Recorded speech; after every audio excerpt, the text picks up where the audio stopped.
This is the Arn Show, and I'm Paul Bromwell, as always, here with you on the Four Horsemen Network.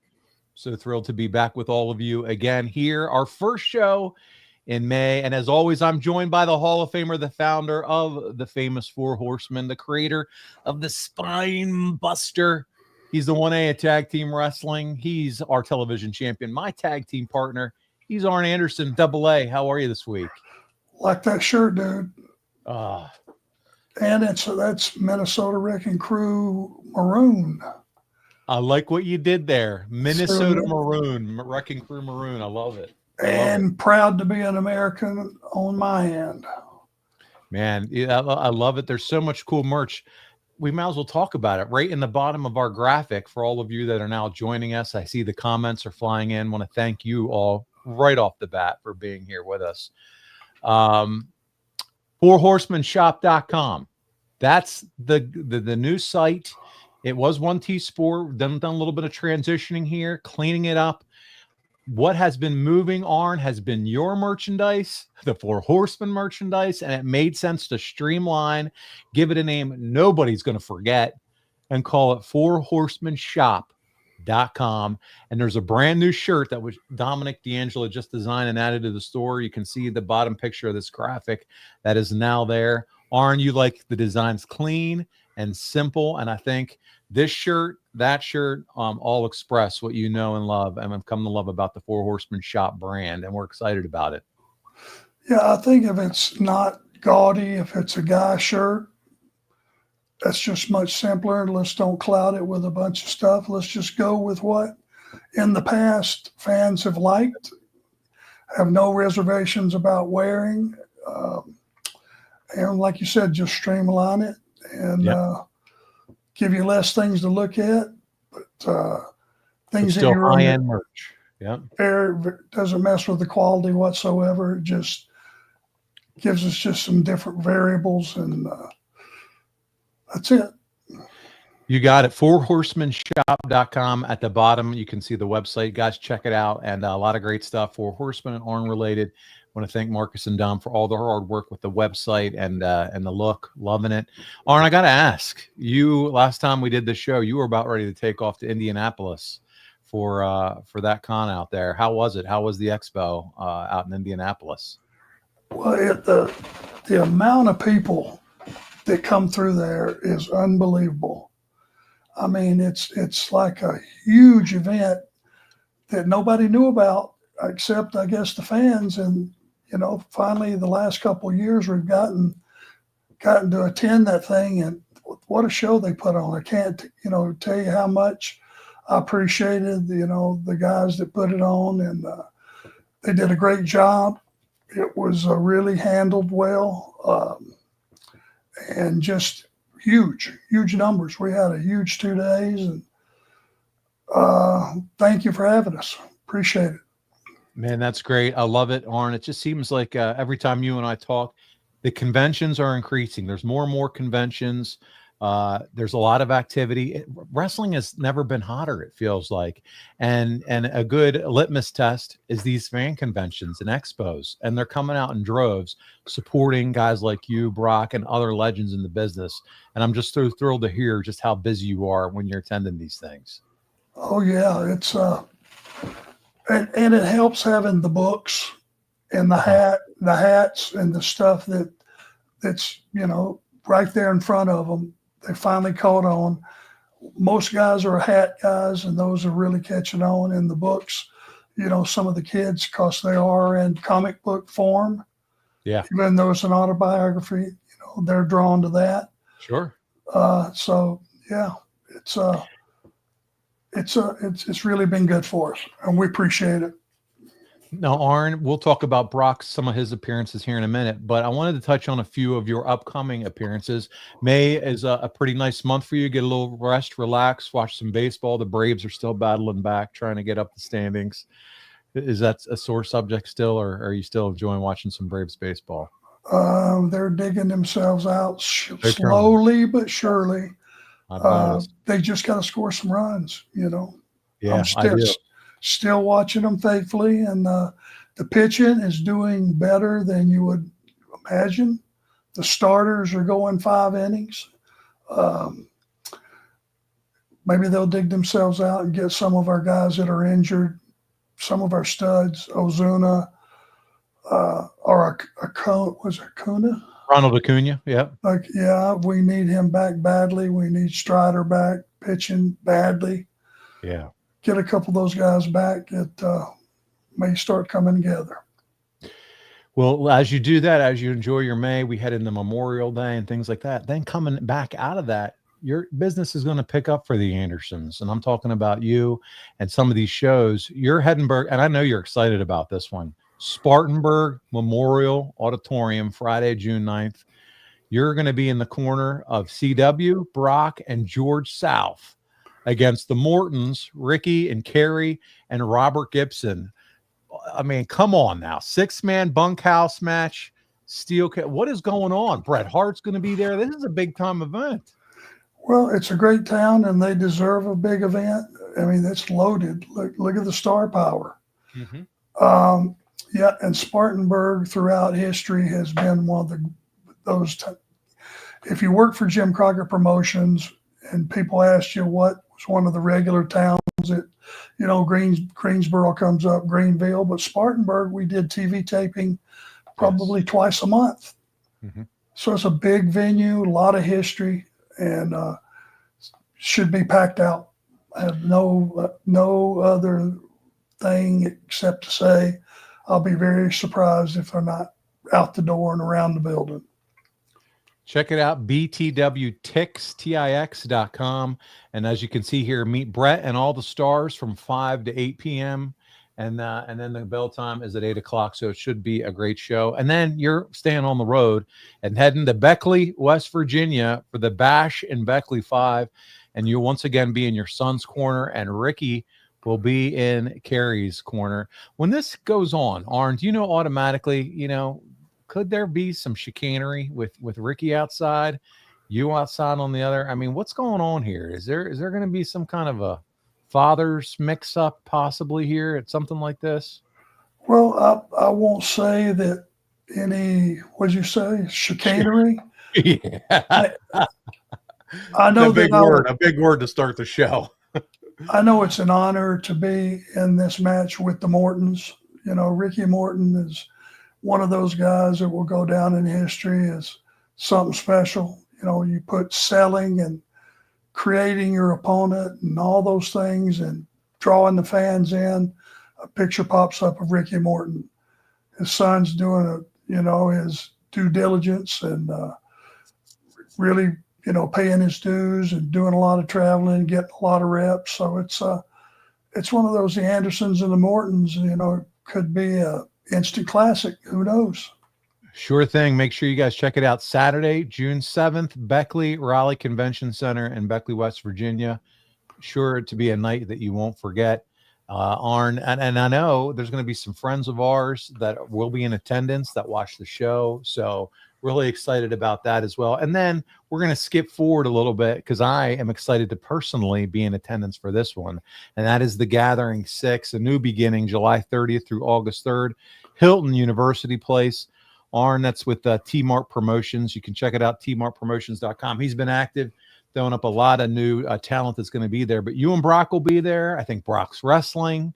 You're going to be doing some signings. It's going to be a great time that weekend. The Horseman picture with you and Tully and Barry and JJ will be available for fans that want that as well. Going to be a great time.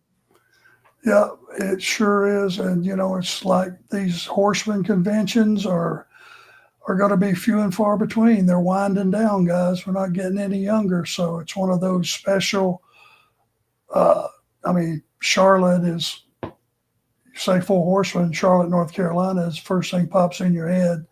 This has turned into a really big event, 3-4 days worth. And it's going to be good to have you there, let you meet all the fans. Those that only see you on our podcast will be thrilled and amazed how tall you are, I think. Oh boy. It is kind of funny. Even at the shoot job, we'll call it. Every time I meet people in person, they were like, "You're a lot taller than I thought." I'm like, "Well, you're used to looking at me in a 2x2 window here, virtual Teams window." So it's fun. But now I'm looking forward to it. I really hope that event, because I had so much fun with you and Aaron and Brock, Marcus, when we were together in Iowa last year for your induction to the Hall of Fame. And it was so much fun just interacting with the fans, and just a good time all around. So I'm really looking forward to Charlotte. And I hope many of you that are listening can please make plans, because I would love to see you, shake your hand, hug your neck, whatever the case may be, and just have some fun interaction. We can talk about it then on the show afterwards. So would just love that. So please make sure you're there. Now, listen, I know you also mentioned to me there's a couple other big items that you wanted to mention, and it's around Brock. Brock, this coming weekend, May 10th, Saturday, for MLW, it's War Games, which they can watch on YouTube and Fight TV. Guys, check out Brock and CW. I know they'll be involved in this big battle. Nobody knows War Games like the Andersons, right, Arn? That's right. The Rogue Horsemen are going to go at it on their version of War Games, and it's it's a tough way to make a living. It's going to be rough and tough and tumble. It's going to be as violent, I would imagine, as you can imagine. So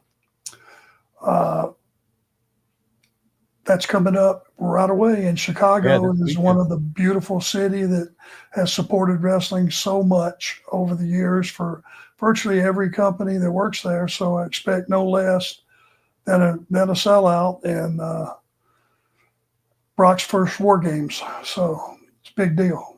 It is a big deal. And it's the day before Mother's Day. So I just saw in the comments, Daisy Mama, Arn, I hope Aaron has a happy Mother's Day Sunday. Keep those comments coming in, by the way. There you go. We will make sure that happens. That's for sure. Yep. Oh my goodness. Darren Staley's in the chat. Keep the comments coming. We're going to come over to some comments. Oh, I already see we got a big spender. Man, my goodness, Michael Jensen, we can always count on you. I'll come over to your questions. So we got Brock there at War Games. Then AML, May 25th, Greensboro, North Carolina. Arn, I know he's always excited and does a great job down there with that group, AML, May 25th, another big show for Brock and group. Yeah, and Greensboro's just special. It's just, if you know anything about our business, it's one of those towns. It's, when you say Madison Square Garden, you think WWF/WWE. You think Greensboro, you think Jim Crockett Promotions, WCW. Now AML runs occasional shows in there, but you can just see the fans. It's a smaller venue. It's more intimate, but still it's Greensboro fans, and they're some of the best in the world. It is Horseman country, Greensboro too. And you do think of Jim Crockett Promotions, you think of Greensboro, and I also think of the Omni in Atlanta when I think of Jim Crockett. That's being a Georgia boy. That's in the top of the list for me too. Yeah, I love it. All right. Well, listen, guys, keep the chats coming in, guys and gals, and I'm going to do my best to get to as many as possible. We're going back to December, Arn, 1995 tonight, and so I'll jump in there soon. But I thought, why not start with the reason we're here, and that is to sit around the virtual living room of you. And so let's interact with some of our fans. Let's start with Michael Jensen, who $20 right in towards us. So thank you so much, Michael, for contributing Arn and his wrestling retirement and helping with that super chat. You guys are just wonderful, and we appreciate it. He said, Arn, there's videos circling on the interwebs of Hogan wrestling Japanese style wrestling, and he could actually technically wrestle. He had technical wrestling skills. Is there anyone from the WCW New Japan crossover days that we'd be surprised that could actually was really good technical wrestler? I think if you go back before that and you go to when he was working for Vern Gagne, I think he made some trips over to Japan, and I saw those matches with like him and Inoki, or him and some of the Japanese boys, top guys, and he was like a regular wrestler. I mean, he was doing arm drags and hip tosses and, all that technical stuff for its time. I was amazed how, I'm sure though, when he went to WWF, there was a different thought process, because he was such a big guy. You know, what was he, 6'8"? Yeah. Over 300 pounds. Yeah, like wrestle big, kind of. You know what I mean? Do the bigger spots and at that time, and to a degree now, the big guys with the great bodies, those were the superheroes for WWF, and he had to switch his style to become Hulk Hogan. But there was a time when he could just technically wrestle. Is there anybody else that comes to mind outside of Hogan that maybe we were so used to seeing them in the U.S. style of wrestling? Maybe they were a big guy or somebody who just did some bigger spots. I think, again, Hogan, you think the leg drop, the Bigfoot and all that stuff. That once they maybe got overseas, we're like, oh wow, where'd they find that in their bag of tricks? And we're pretty good technically, or sound technical wrestler that kind of wowed you because you were so used to see him wrestle a different style. Well, when I first saw him, Vader stood out to me as a mega heel, super big. I think there was a point when he was around 400 pounds, wasn't he? Oh yeah. Oh yeah. And doing moonsaults and getting around the ring like he did. It was amazing. And he did a lot of stuff that guys his size would have never dreamed of doing. So he was special in that regard. I love it. Nah, good stuff. And thank you so much for the super chat, man. We really appreciate you, Michael. Always faithfully here. There's a lot of folks faithfully here. Eddie Prather, one hell of a way to spend my 52nd birthday today, listening to Arn. So happy birthday, Eddie. Happy birthday, Ed. There you go. Daisy Mama, I'm going to bring this up, Arn, because she is spot on. She says, unfortunately, after the last show, we were all together in the virtual living room. We lost Steve Mongo McMichael. Arn, do you have any good memories of Mongo? All of them are good. He was a guy that virtually was brought in to be an announcer, and somebody had the idea, since he was such a world-class athlete as a football player for the Bears, he was something special. He was on a team that was special. He was a special athlete, and they, we said, let's give him a try, and he's such a strong personality. Him and Kevin Green as opponents for Flair and myself at the time seemed like a good idea. And as it turned out, Mongo, to have never had any formal training except for a couple 3 days, literally, 3 hours at a time, down at the camp that WCW had, and he was just such a strong athlete, strong personality. It worked out, and he was just a guy that you respected as being all man all the time. When he told you something, you could take it to the bank. And we lost a tremendous human being, and for him to have just fought that disease for as long as he did just tells you what a hell of a man he is and was, and will always be remembered. He's one of the real men that was in this business at the time he was.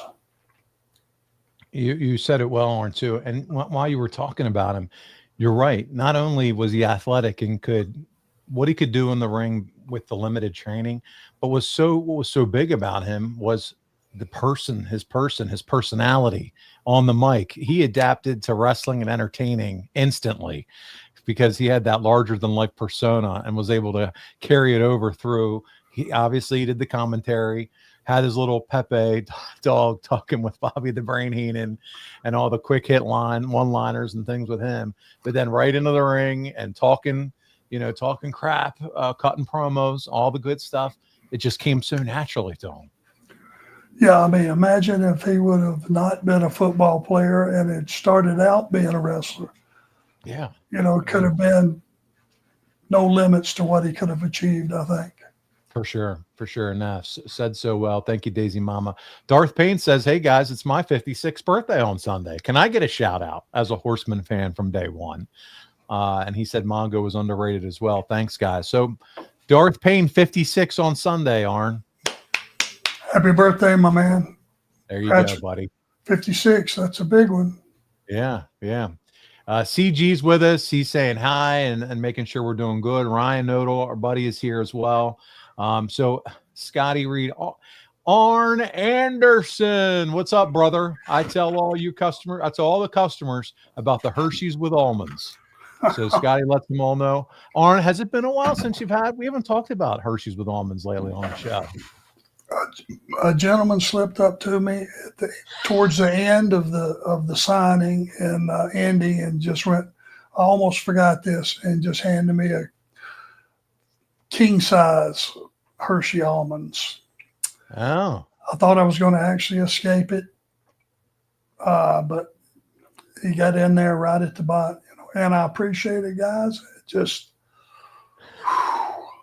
if I got it, I'll eat it. And Arn, you're 65? 66 at this age. I get it. You're not looking for a daily diet of Hershey bars with almonds. Honestly, nobody at my age should be looking for a daily diet of Hershey with almonds. And so I totally understand where you're coming from. I get it. If there's an alternative snack, beef jerky, I don't know, something else maybe that we can bring to you, just let us know. The fans are faithful. I definitely don't need anything to eat of any kind. Just look at the picture in front of you. Aaron's got you covered, is what you're saying. I drink a lot of water these days. It's good. No calories, and all those years I didn't realize how important hydrating was, and it's a better feel. Feels better. It's a better fit. I am drinking a little caffeinated beverage tonight. It is 0 sugar, but I always have to do a little something at this point of the day for a live show. So you guys will see me drink a little something around at this show. It's usually for a pick-me-up, but it's for the show. And when you pull the hours that you do, having 2 or 3 jobs like you do, there's nothing wrong with that. Awesome. Darren Staley says, Charlotte, I'm in. He's coming to Charlotte. We're going to get to see Darren Staley face to face. Awesome. I can't wait. You will enjoy yourself. There's probably over 100 talent that'll be there over the weekend. So you get to see a lot of guys. He's booking his room at the Hilton as we speak, he said. Ron Garvin's going to be there. I love it, especially when you're talking about the place like Charlotte. You're going to have a lot of fun. Dean Xs1, he was watching Tube yesterday, watching some old wrestling in the AWA. So many good memories. Glad to have you with us. WCW fans in general were better than WWE's. They were more raucous. I liked when they throw things in the ring. That's from Mr. JAO. I love it. So listen, we got an awesome crowd with us tonight. Keep your super chats coming. Craig Smith, glad to have you here, Craig. You said hello, Paul and AA. Oh boy, we'll ask this one. Then we got to get in the topic. But he wants to know, how do you think your Carolina Panthers did in the draft? If they had drafted Travis Hunter, AA would have done a Flair turnbuckle flip. So how do you think your Panthers did in the draft? We needed an edge guy. We needed defense. I don't, that choice, a receiver, I mean, it's not what we need. I think it was a bad choice. They did go offensive side of the ball. Carolina got a couple weapons for Bryce. So, well, yeah, but if you can't stop anybody, I guess they picked up a couple of good defensive guys much later in the draft. But I don't know. It's a wait and see. Yeah. Yeah. We'll see. Yeah. It's a wait and see. After like the superstar guys, all of the rest of us are kind of like, man, we just hope whoever your team is, you all know that when it comes to the draft, you really hope they acclimate, they pan out. You don't know who's going to get their nose in the playbook. You don't know who's going to stay healthy. It's a crapshoot sometimes with these guys. So you just hope that the GMs and everybody have done their homework, and fingers crossed that your team came out on the other side and got what they needed. So we'll see. Well said. All right. I appreciate that. All right, let's get into it, because we've got December 1995. That I know all of you are just sitting here dying, biting your fingernails, waiting to hear what Arn has to say about it. And we're stepping back into the wild world of WCW in late 1995. And it was chaos, man. You've got Savage as champion, Hogan suddenly out of the title picture. The Horsemen are back together again, and Starrcade that felt nothing like WCW had ever done before or since. So we're going to dive in here, and we're going to go back to World War III, Arn, which we covered the last time you and I were together, and we're breaking down your career month to month. Randy Savage won the world title and that 3-ring madness, and all of a sudden, Hogan's not the guy anymore. And Arn, for over a year, Hogan had been the champ in WCW. He's the face of the company, just like he was in WWF, brother. But now it's Savage holding the belt, and it's just for over a month. What do you make of that decision? Was WCW trying to head in a new direction, or do you think they're pulling Hogan out of the title picture? You know, do you thinking that's hurting the company? Because he isn't really necessarily going anywhere, but they've just made a decision to make the change and put the belt on Randy. And as we go here, you're going to see Randy doesn't hold the belt that long. Flair wins the title at this pay-per-view. Yeah, he was basically just interim champion, right? Transitional, yeah. You know, and to win as a babyface, to win the title in that type of match, which is not a world title match as such, it feels a little less than, because there's so much hocus pocus that goes on in a match like that. You really didn't concentrate when it was all said and done. You know, when a babyface wins a title, it's got to be because there's a story involved. He has to work his ass off and earn the title shot. And then when he wins it, everybody feels like, okay, he climbed the mountain, he's earned it, now's his time. And what's going on here is, so you've got, and like I said, Hogan's not out of the picture whatsoever. He's still heavily featured. He's feuding with the Giant. Paul White. There's no title involved, and you've got two huge names going at it, no championship at stake. And so that's kind of where we're at with Hogan. And then, as I said, Savage holds the title for 31 days. Flair's going to win it at this event we're going to talk about at Starrcade. This is Randy freaking Savage. 4 title reigns in WCW, but only 53 total days as champion in WCW. That's it. And 2 of those reigns, Arn, lasted 1 day, both times losing to Hogan the very next night. I don't understand, though, the thought. As we look back now and look at this again, as you always say, we're armchair quarterbacking so many years later. But I don't know if there was hesitation about letting Savage be the guy, or was he just, you feel like, caught in the shuffle of the Hogan, Sting, Flair, and others in that company? 2 of his title runs were for 1 day. That's right. The very next day, lost to Hogan, 2 of the 4. I don't think you help anybody. You know what it looks like? It was a fluke. Yeah, right. There's no other way to look at it. And if it happens twice, definitely was a fluke. Again, 53 total days, 4 title reigns in WCW. That's it. That's crazy when you think about it. So that's my stat for the week, guys. And throw that in your Google machines and do some research on that. Let's talk a little bit more about the Horsemen. I mentioned it, that the Horsemen have reformed now in these last few months. And by the end of 95, we see you all come back together again. You're wearing that classic Horseman 90s t-shirt, which is available at fourhorsemanshop.com. How do you like that for a cheap plug? But you guys are all wearing that at the Starrcade event when you come out and attack Savage, which we'll get into. You and Pillman, though, are in the main event of Nitro against Sting and Luger. Sting's going to get the win, but after the match, boom, Flair attacks Luger, Hogan storms the ring, and suddenly, Arn, the Horsemen are right back in the thick of it. And it felt like a shift, dude. It was the Dungeon of Doom. We've been talking so much about them. They've been dominating the screen time with Hulk Hogan, but now the Horsemen are moving back up the card. Do you think that WCW, Eric, and the powers that be, Kevin Sullivan, realized, hey, these guys can work, they can talk, they can make it feel real again? Well, we could perform at a level where you can move us up and down the card. Nobody would look, if you put us in the main event, as how did those guys get there? You know, we had always been top guys.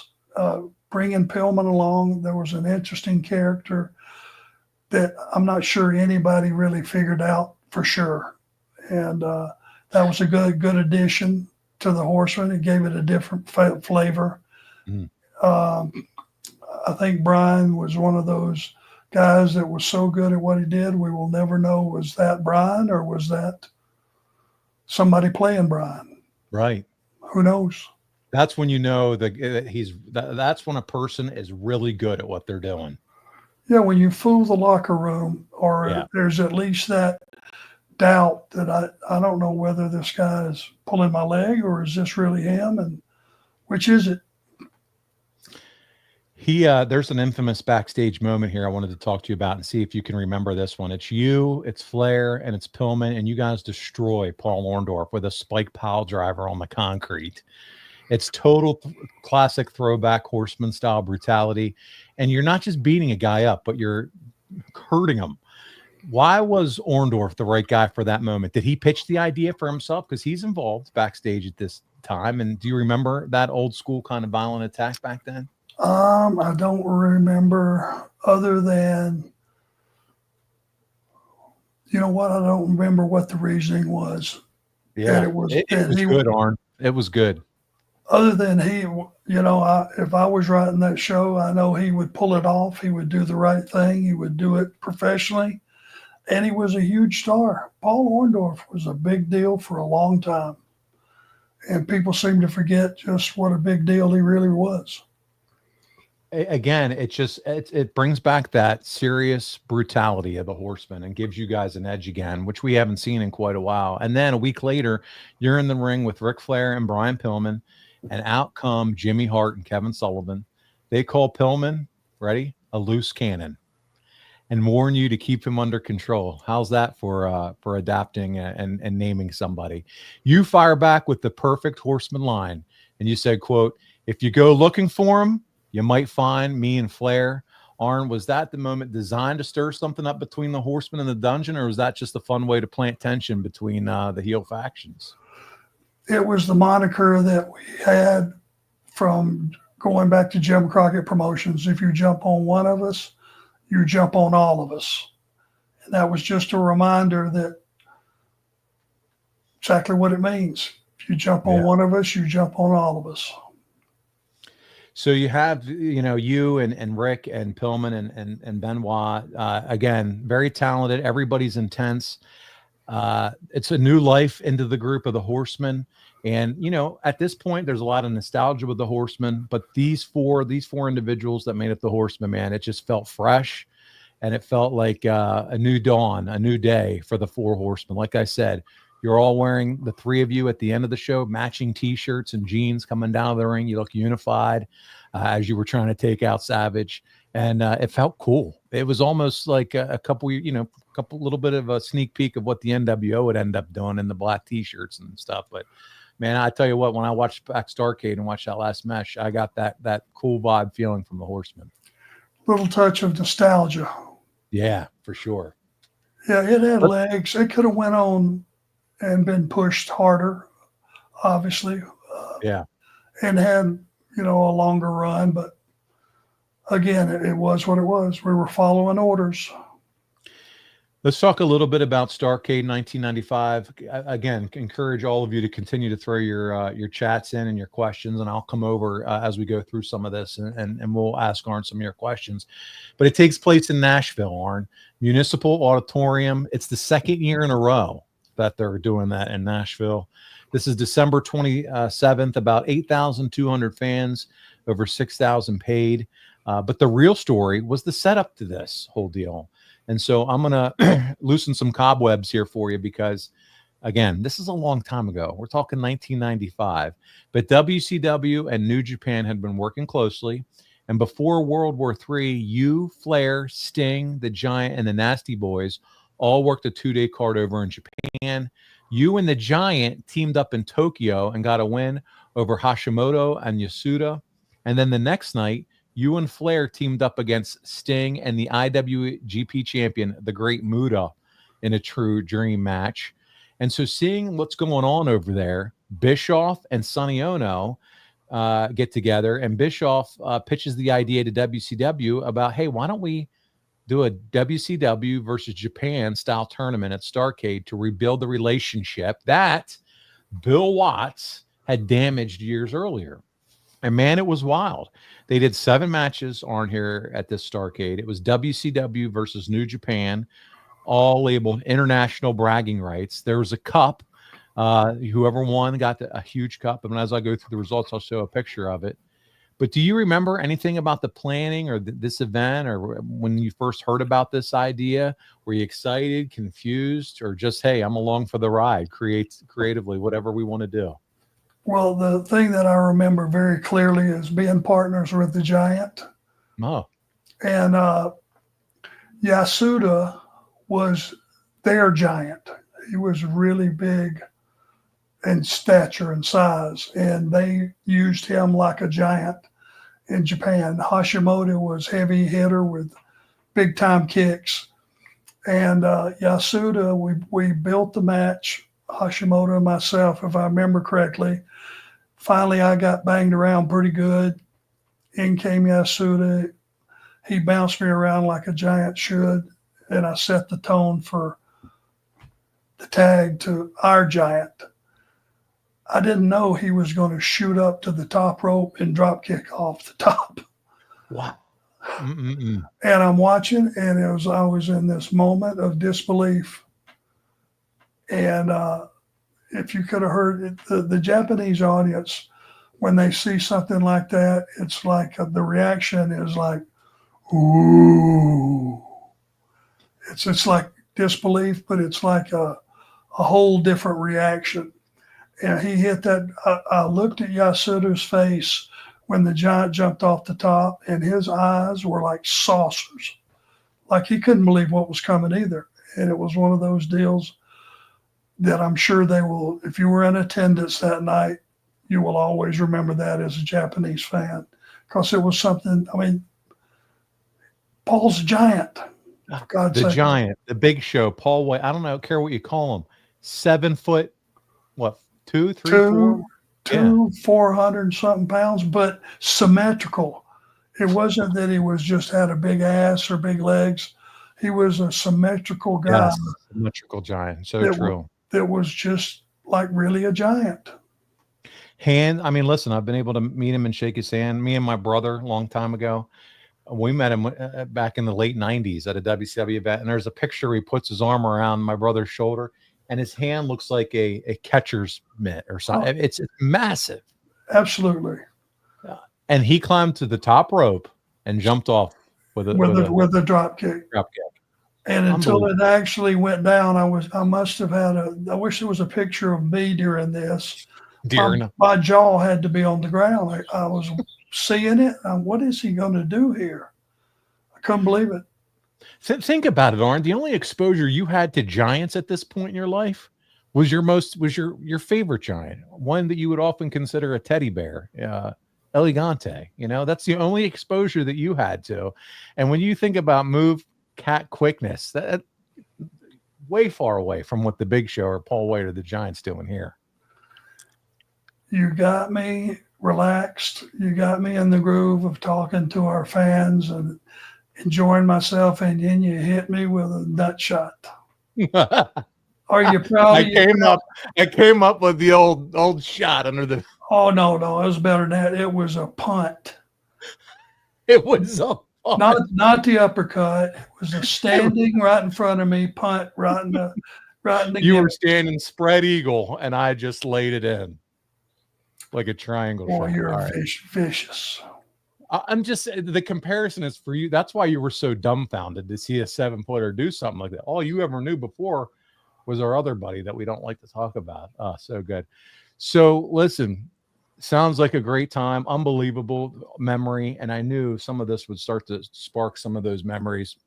It's incredible. So here we go, boys and girls. Let's talk about the card. Here's the series of matches from Starrcade, because I don't know how many of you have decided to go back and watch the World Cup of Wrestling lately, but if you haven't, we're here to talk about it. So in the first match, Jushin Thunder Liger defeats Benoit, WCW 0, New Japan 1.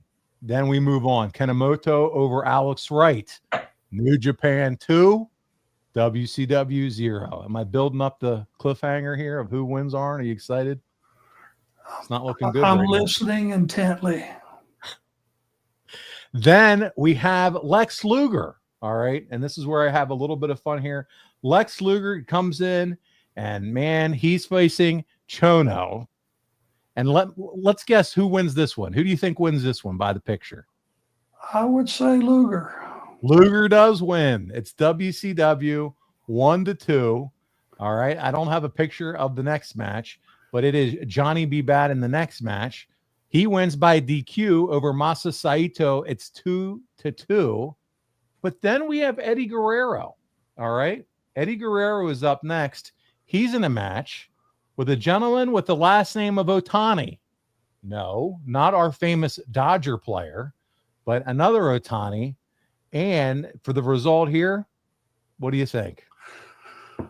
I don't know. They used Eddie pretty good. I would say maybe Eddie. No, they let Otani go over on Eddie Guerrero. It is now 2-3. Johnny B. Bad and Luger having the 2 wins, so it's 2-3. And there we go. We move on, and it is, let's see, who's our next matchup here? I'm trying to click back and forth between some of these pictures. We have Savage and Tenzan. I don't know if you remember the Japanese wrestler Tenzan, but Randy Savage, he does defeat Tenzan. And here's a fun fact for you. Tenzan would go on to become a 4-time IWGP heavyweight champion. His first reign, 2003, when he lost the title, though, he lost his first title to a 23-year-old Shinsuke Nakamura. Shinsuke Nakamura became the youngest world champion in company history at that point in 2003. So a little fun fact about Tenzan. He defeated Tenzan. Wow. Did you ever get to work with Shinsuke Nakamura when you were still with WWE? I did not, but Tenzan was a young boy at that time. Yeah, this is 95 when he's wrestling Savage. He was being built, and they were building him. You could tell it was pretty obvious they were building him to be a star. And very solid, good worker, excellent worker, actually. And I remember him very well. I think he had like a huge mohawk hairdo. Is that right? Yep. You're right. You nailed it. Yep. The next match is Sting against Sasaki, and it's tied 3-3 at this point for Sting. Here comes Sting. He's coming down with Old Glory, all patriotic in the match against Kensuke Sasaki. Sting is going to get the victory. WCW wins 4-3. There's a huge celebration, Arn, in the ring. You can see a lot of the stars there from WCW come down. Mark Barrow, Johnny B. Bad at the time, Eddie Guerrero, Alex Wright, Luger. The cup is in the middle. Look at that trophy. That's some kind of trophy, isn't it? Very nice. And the fans, if you look at them, I mean, they get it. They understand. Yeah, they were into it. It's a big deal. Japanese fans are awesome. Look at the background. Oh, yeah. I mean, even though their team did not win, they're still, I think, probably cheering for the effort by everybody. Well, and U.S. wins too, you're in Nashville, Tennessee, so the country pride is all, everybody's invested in that at this point too. And Sting being the guy to bring home the cup, the fan favorite, that's a big win. I was thinking that was in Japan. No, this is Nashville. This is all happening in Nashville. Where I fumbled there. Oh, that's okay. I fumbled with Elegante. We do things like that. We're live. It's all good. Sting wasn't done wrestling, dude, because he, Flair, and Luger wrestled in a 3-way the very next match for the #1 contender spot. And it ends in a double count out. Flair's going to end up getting the ring with the win. I have a couple pictures of that match. The way that they did this, it was 2 men in the ring, and then Flair, you can barely see his hand on the outside. He's standing outside. And then they tag in each other out. There's Sting on the outside, and you got Flair and Luger going at it. But you have that match to determine who's going to be the #1 contender to take on Macho Man. So this is match number 2 for Stinger. So he's pretty busy. You want to know who wins? You already know who wins. Flair, because Flair ends up taking on Macho Man that night. It's a double count out. Luger and Sting get counted outside of the ring. And what do? They immediately begin the Savage title fight with Flair. Flair doesn't even leave the ring. Flair stays in the ring. They then hit Macho Man's music and bring Macho Man out for the world title match. I mean, this is going on back to back to back, these three matches. Sting, he fights, wins the cup. They celebrate. He stays out there. Then he wrestles the three-way match. Flair comes out. He wins. He stays out there. Then they bring out Savage. This is wild. I've not really seen anything like this before. Yeah, I'm just trying to remember it. That was wild. You're like, is this in Japan still? I mean, this is going crazy. It is. No joke. Yeah. So here we go. Let's talk about this, because in this match, Flair and Macho, they're going back and forth and working them outside of the ring. Got a couple pictures of this. I'm trying to incorporate more pictures since this is a YouTube show to bring back some memories and entertain the fans a little bit. So for those listening to audio only, that's what's going on here. But Arn, in classic Horseman style, I have not seen you yet on this show, but you do make an appearance. And my final picture of the week, there you are in your classic 90s Horseman shirt and your jeans. You just pulled something out of your jeans pocket and nailed Macho Man in the head with it. Flair's, I don't know if you can tell from that shot, he is busted open. He's bloody. The blade went wrong, whatever he did to himself. You can see blood all over the mat in the gold yellow WCW spot.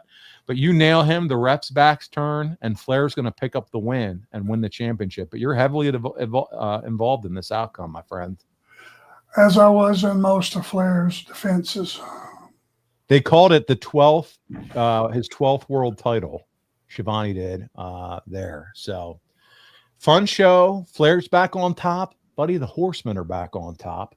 This is the first time WCW used a tournament to anchor a Starrcade. Back in 1989 at Future Shock, they had a round-robin singles and tag tournament. So now that we've relived it, talked about it, gone through the event, what do you think of using tournaments as the main attraction of a pay-per-view?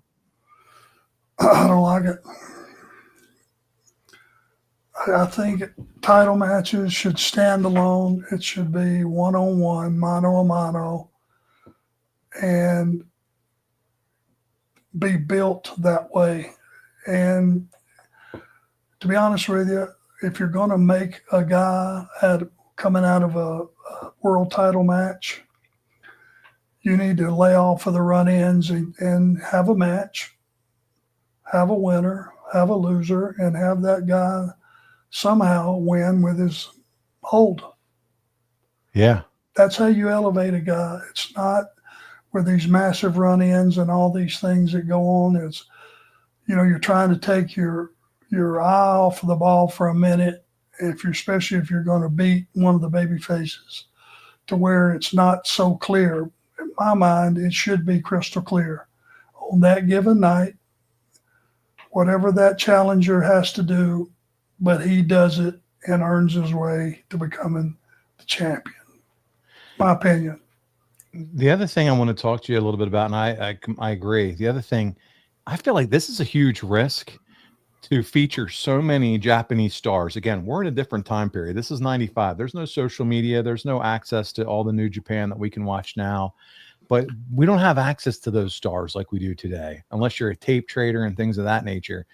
Do you think this is, in your mind, is this a risk to use a Starrcade, main granddaddy of them all for WCW, to put this many Japanese stars up against, WCW for a main show where fans are probably just not going to be as familiar with a lot of these guys? I don't know. You know what? You would have to ask the fans of that era. Yeah. They're the only ones that can tell you for sure if they knew them or not. I would just think the common fan, meaning you don't watch as much, you're kind of plugged in, plugged out, you're going to be like, who in the world are they? That's all. Who are they? You're familiar with the guys who you've been watching normally on TBS on Saturday night. So I feel like it's got to be pretty risky. And, Bischoff, never scared of a challenge, never scared of taking a risk. But to do it at Starrcade, that took some cojones. Yes, it did. Yes, yeah. It did. And let's see what else here. So let's be real. This is way before social media. And so, like I said, a lot of folks didn't know these names. And so thankfully you did have a lot of good matchups. So you think about it, you had Sting, Luger, Flair, and Savage really heavily prominent in the last 3 matches of the show. So, they did have a strong. But I've got to bring up one more thing that is peak WCW at this point. After Flair beats Savage, pay-per-view goes off the air. They tape one last match for future TV. It's a U.S. championship match. Kensuke Sasaki is the U.S. champion. He takes on one-man Gang. Gang hits a splash, goes for the pin. Sasaki kicks out, clear as day. But the referee counts 1, 2, 3 anyway. He gets the belt. One-man Gang celebrates with the championship, the whole 9 yards. Eventually, somebody makes the call. I don't know if they're using earpieces or whatever back then, but somebody says, we need to restart this match. This was the guy kicked out, and this is not the ending we wanted. They restart the match. Sasaki wins. And you think that's it. But no. WCW decides only to share the first part of that and declares one-man Gang as their U.S. champion, never acknowledges the restart. What do you think of that? I don't know what to think. So the fans that were there in attendance, they just are all like, hey, well, I guess you talk about kayfabe out the door. The referee had to look like a real dumbass. And the people left thinking Sasaki's the champion again. And then they go home and watch, pop their popcorn, get their cheeseburger from McDonald's and sit down, only to learn that one-man Gang really was the champion. I mean, what are we doing? I don't know. Just thought that was a fun little story. Brother, that's been so long ago.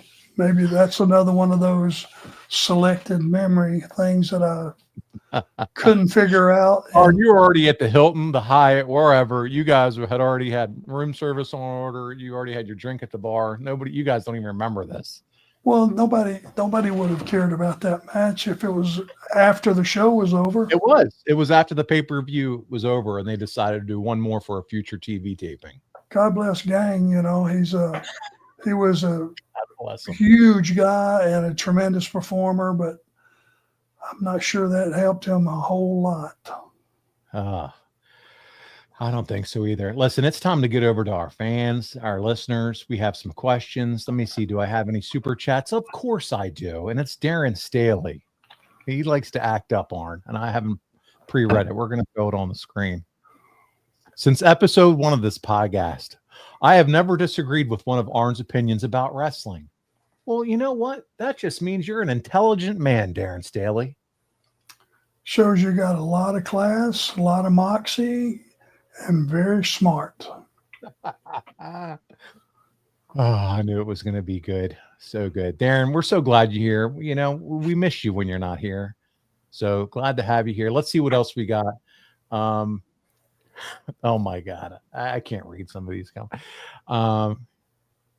Daisy Mama has a different opinion. She thinks Pillman wasn't meant to be a horseman. He was talented, but he just never seemed to fit into groups. What do you think of that take? He was definitely better as a loner and a lone wolf type scenario, but I think it's like the night I slapped him. I hear more about that when Pillman was bowing up on whoever we were in the ring with, and he popped off to somebody, and I slapped him in the face. If you remember that, he sold that. He sold that like $1 million. So, he might have been better served to have been on his own, but I think playing off of us was also interesting and good TV at the time. Let's see.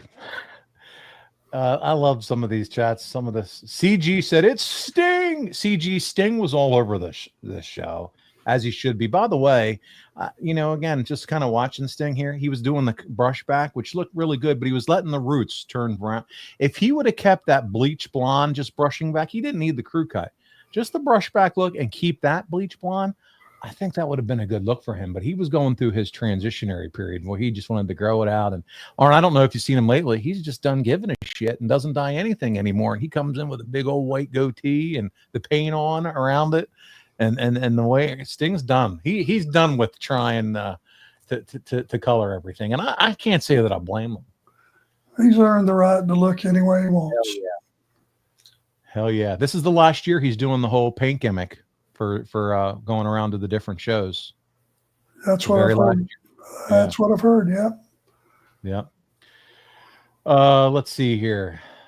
Albert had to go recreate a new Instagram account. Albert, so sorry to hear that. I hope that wasn't too painful for you. CG said the only one I knew back then from Japan was Chono. So there you go. Ryan said, I think Bischoff has said that he did this to give WCW a more international feel. Sure. But again, at the risk of alienating maybe some fans because they just don't know who they are. And no, we don't mind the 83 weeks reference from time to time. That's totally fine.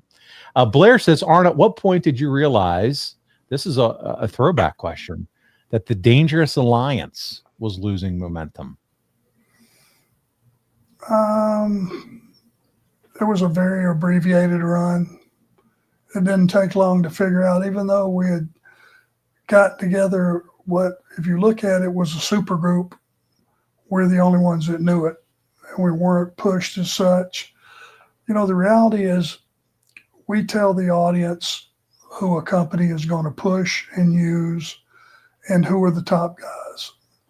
We tell them that as a company, and I just don't think we were ever viewed as anything more than just a vehicle to get the top baby faces over. Yeah, for sure. CG said, makes me feel old that I remember Sting when he was in his 20s, and here he is 66, and then I'll be 56 in September. We got to slow this aging thing down. Amen. Oh, man. Darren Staley says he's as stupid as often as he is smart.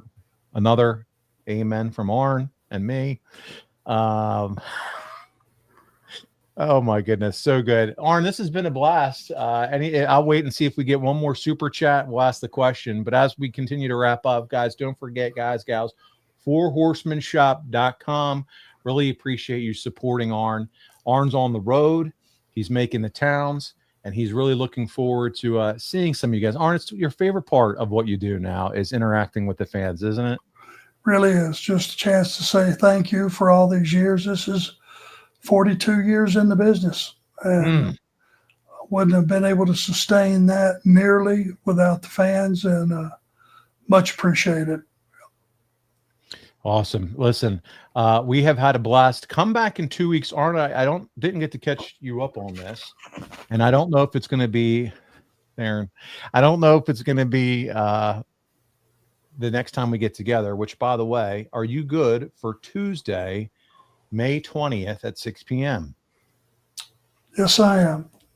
Tuesday, May 20th, 6 p.m. Eastern. We're all back together again around the virtual living room for Ask Arn Almost Anything. Potentially a guest. If we can't lock him in then, it'll be the next month. But it's a long time, dear close personal friend of Arn's that many of you, all of you know. And so it'll be a really good time. We're trying to do some stuff this year where we incorporate some people. We've had Tully on. I know Brock at the end of last year. We had Mark Marrow on. And so this one will be quite a treat. So we're working on those things, looking forward to that. But we'll make sure we advertise it. It's so great to have all of you with us and cover Arn's career in this fashion. We'll be back, as I said, in 2 weeks. Continue to support us. We thank you for all your love. Arn, thank you so much for doing this with me again this week, my man. Appreciate all of you, Paulie. You're doing a great job, my man. Oh, well, thank you. I love it. And as Albert said, remember, Bromwell, the privilege was all yours. And you got that right. It certainly was. On behalf of the enforcer, Arn Anderson, AA, this is Paul Bromwell. We'll see you here in 2 weeks on the 20th, right here on Arn